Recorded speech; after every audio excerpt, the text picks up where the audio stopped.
기드 모파상 보석.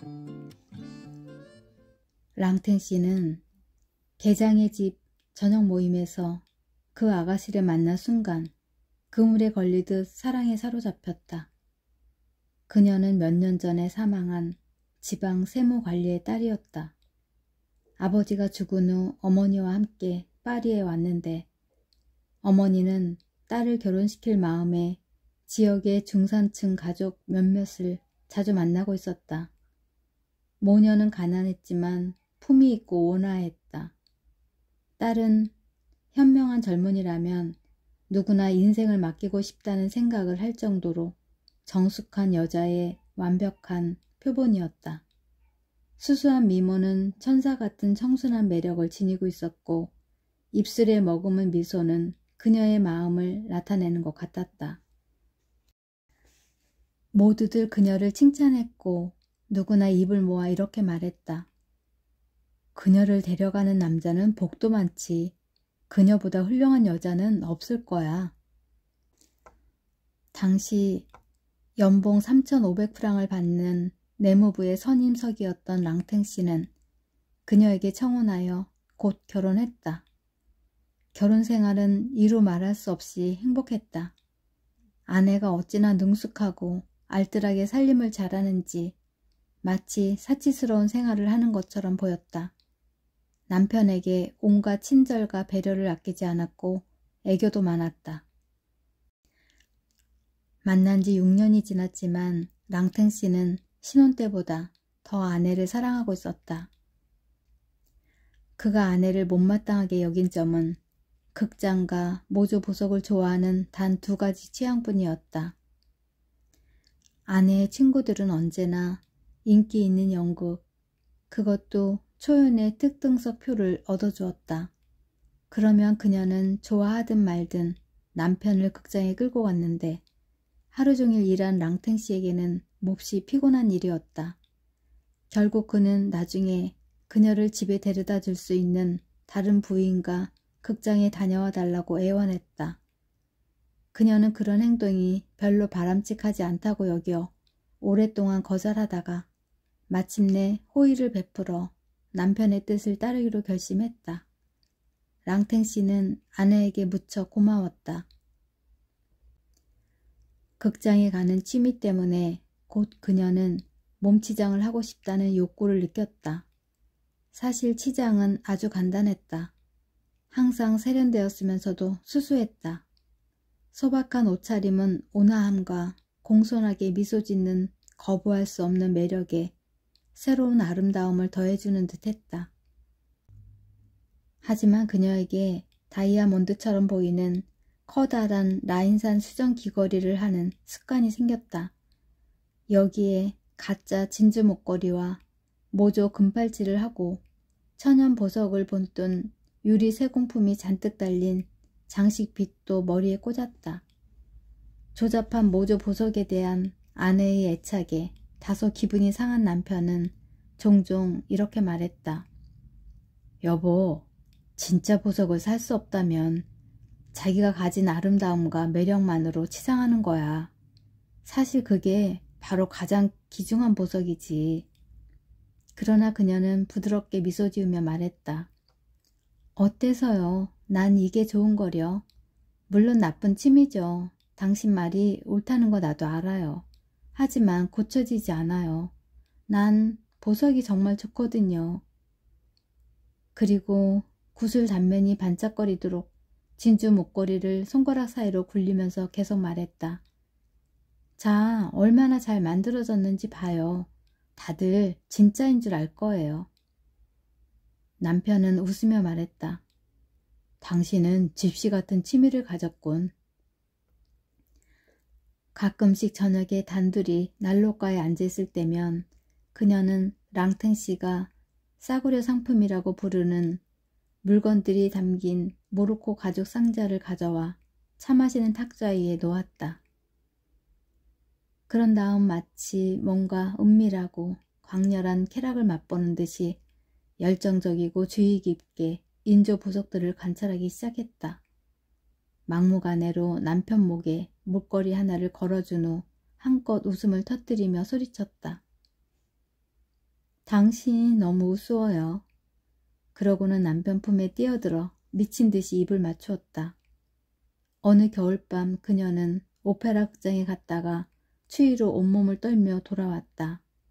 다음 날에는 기침을 했다. 일주일 후 폐렴으로 죽었다. 랑탱 씨는 아내를 따라 무덤까지 가려고 했다. 어찌나 깊은 절망에 빠졌던지 한 달 만에 머리카락이 하얗게 새었다. 견딜 수 없는 고통에 마음이 찢어졌고 죽은 아내에 대한 추억, 아내의 매력적인 목소리와 미소가 떠올라 하루 종일 울었다. 시간이 지나도 괴로움은 가시지 않았다. 종종 근무 시간에 동료들과 그날 있었던 일들을 이야기하다가도 갑자기 뺨이 부풀어 오르며 코에 주름이 잡히다 눈물이 가득 고이곤 했다. 그러다 얼굴을 일그러뜨리며 흐느껴 울기 시작했다. 그는 아내의 방을 손 하나 대지 않은 채 그대로 보존하고 날마다 틀어박혀 그녀를 생각했다. 가구들 전부는 물론 옷까지도 마지막 날 있던 자리 그대로 있었다. 그러나 생활은 어려워졌다. 아내가 관리할 때는 그의 월급으로 부부의 생활비가 충분했는데 이제는 혼자 사는데도 부족했다. 그는 아내가 어떻게 항상 고급 포도주와 맛있는 음식을 먹게 해주었는지 의아해하며 망연자실했다.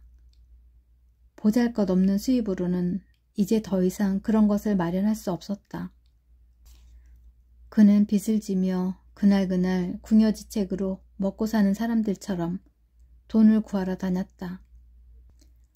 그러던 어느 날 아침 월말이 되려면 꼬박 일주일이나 남았는데 수중에 돈이 한 푼도 없게 되자 랑탱 씨는 뭔가 팔 것이 없을까 생각해 보았다. 그러자 곧 아내의 싸구려 상품을 처분해야겠다는 생각이 떠올랐다. 예전에 그를 화나게 했던 모조품의 원한 같은 것이 마음속에 남아있었기 때문이다. 그것들을 보는 것만으로도 사랑하는 아내에 대한 추억이 조금씩 훼손되고 있었다. 그는 오랫동안 아내가 남긴 모조품 더미 속을 뒤졌다. 아내가 죽는 날까지 거의 매일 저녁 끈질기게 새로운 물건을 사왔던 것이다. 그리고 아내가 특히 좋아하던 커다란 목걸이로 마음을 정했다. 가짜이긴 해도 아주 공들여 만든 물건이니 6프랑이나 7프랑은 될 거라고 생각했다.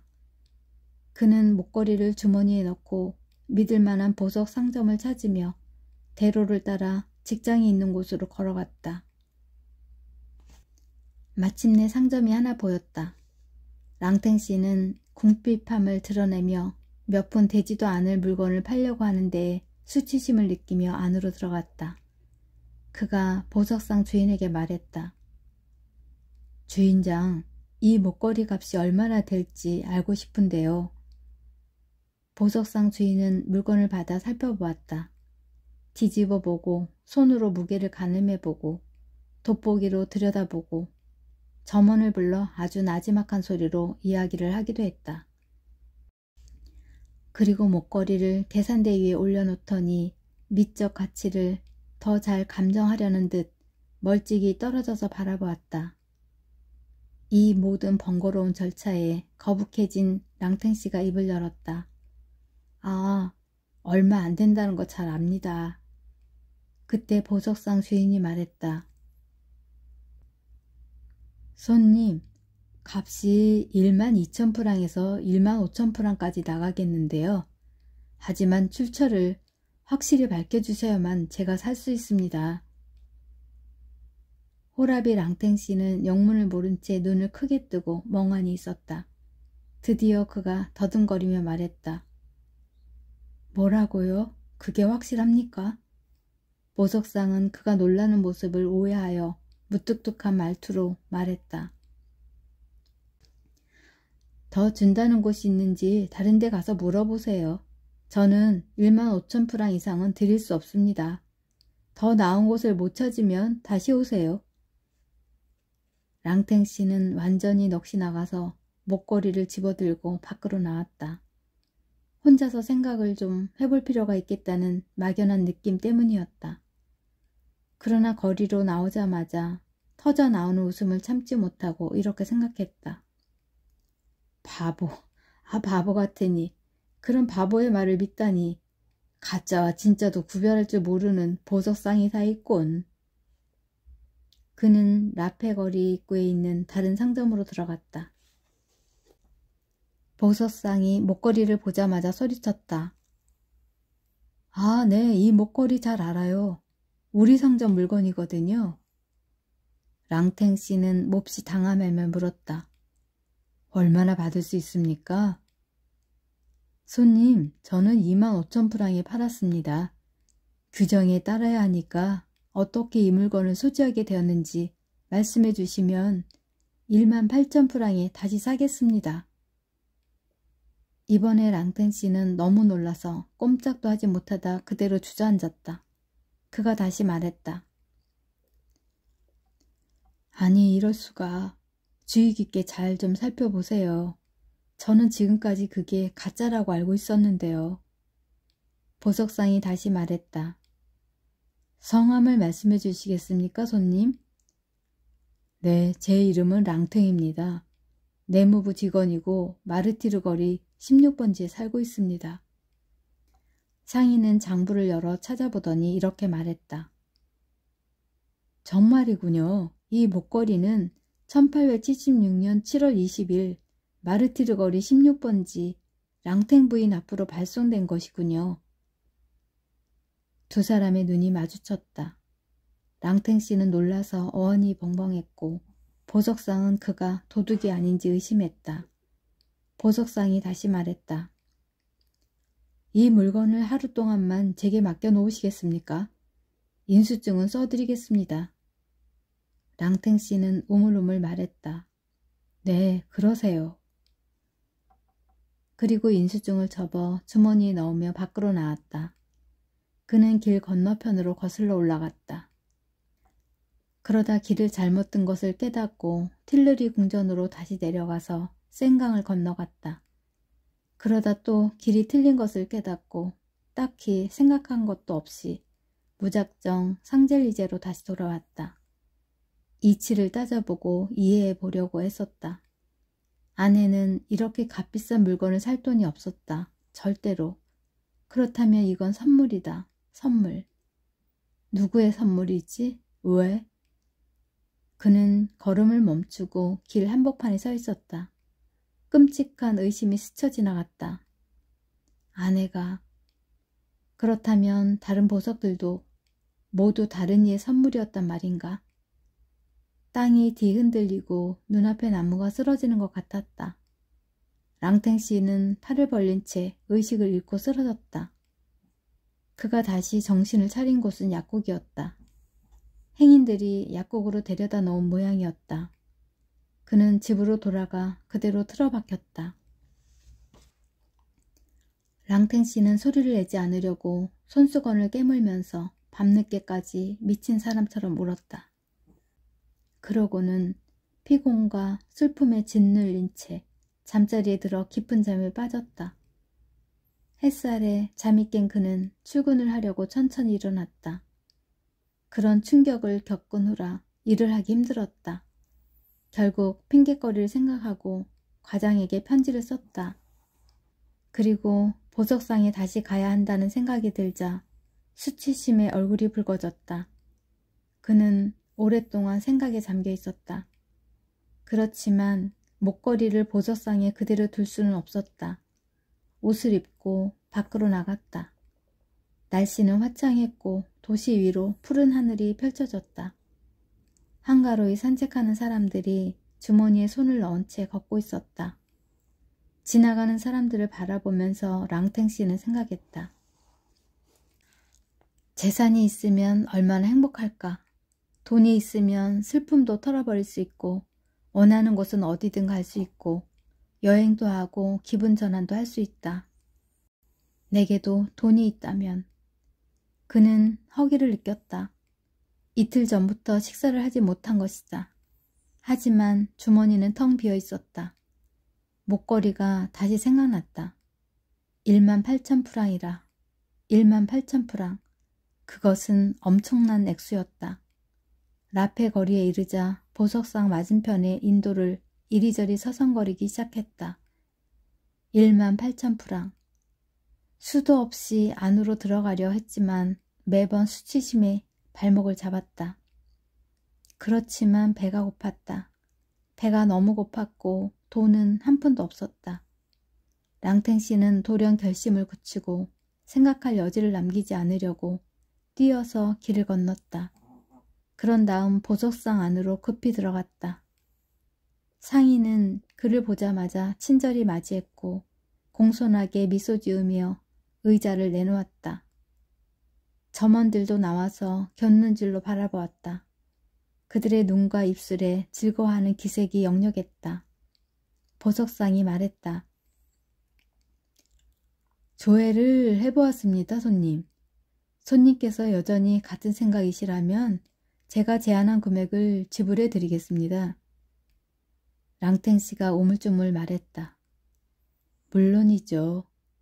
보석상은 서랍에서 커다란 지폐 18장을 꺼내 세어본 다음 건네주었다. 랑탱씨는 간단한 영수증에 서명하고 떨리는 손으로 돈을 주머니에 집어넣었다. 그는 밖으로 나오려다가 여전히 미소 짓고 있는 상인을 향해 돌아서서 눈을 떨구며 말했다. 저 다른 보석들도 있는데 똑같이 상속받은 건데요. 그 보석들도 사실 의향이 있으신지요? 주인이 몸을 굽히며 말했다. 물론이죠, 손님. 점원 하나가 마음껏 웃으려고 밖으로 나갔다. 다른 점원은 코를 세게 풀었다. 랑탱씨는 태연한 척 얼굴을 붉히며 진지하게 말했다. 그럼 가져오겠습니다. 그는 쌍마차를 타고 보석을 가지러 갔다. 1시간 후 그는 상점으로 돌아왔다. 그때까지 아직 점심도 먹지 않은 상태였다. 그들은 물건을 하나하나 살펴보기 시작하며 값을 매겼다. 거의 다 그 상점의 물건이었다. 랑탱씨는 이제 가격을 흥정하기도 하고 화를 내기도 하고 판매 장부를 보여달라고 요구하기도 했다. 금액이 올라감에 따라 목소리도 점점 더 커졌다. 커다란 다이아몬드 귀걸이 20,000프랑, 팔찌 35,000프랑, 브로치와 반지와 큰 메달은 16,000프랑, 에메랄드와 사파이어로 만든 장신구 14,000프랑, 금줄에 외알박이 다이아몬드가 달린 목걸이 40,000프랑, 모두 196,000프랑에 달했다. 주인이 친절하지만 놀리는 듯한 말투로 말했다. 저축한 돈을 모두 보석에 투자한 분이셨군요. 랑탱씨는 근엄하게 말했다. 돈을 투자하는 방법 중에 하나죠. 그는 구매자와 함께 다음날 다시 감정을 해보기로 결정한 후 밖으로 나왔다. 랑탱씨는 거리로 나와 방돔 광장의 원기둥을 바라보며 마치 축제의 봄을 따먹기 탑이라도 되는 양 위로 기어오르고 싶은 욕구를 느꼈다. 원 기둥 꼭대기에 하늘 높이 세워진 황제의 동상 위에서 개구리띠 놀이라도 하고 싶을 만큼 경쾌한 기분이었다. 그는 부화쟁 식당으로 점심을 먹으러 가서 한 병에 20프랑 하는 포도주를 마셨다. 그런 후 쌍마차를 타고 숲을 한 바퀴 돌았다. 그는 마차에 탄 다른 승객들을 거만하게 바라보며 지나가는 사람들에게 나도 부자야 나도. 내겐 20만 프랑이 있다고 라고 소리치고 싶은 욕망에 숨이 막혔다. 내무부 생각이 다시 떠올랐다. 랑탱씨는 직장으로 가서 단호한 태도로 과장실로 들어가 말했다. 과장님, 사표를 내러 왔습니다. 30만 프랑을 상속받았거든요. 그는 옛 동료들에게 가서 악수를 하고 새로운 생활에 대한 계획을 이야기했다. 그리고 앙글레 카페에서 저녁을 먹었다. 옆자리에 기품 있어 보이는 신사가 있었다. 그는 허영심에 신사에게 아주 우아한 태도로 방금 전 40만 프랑을 상속받았다고 이야기하고 싶은 욕망을 억누를 수가 없었다.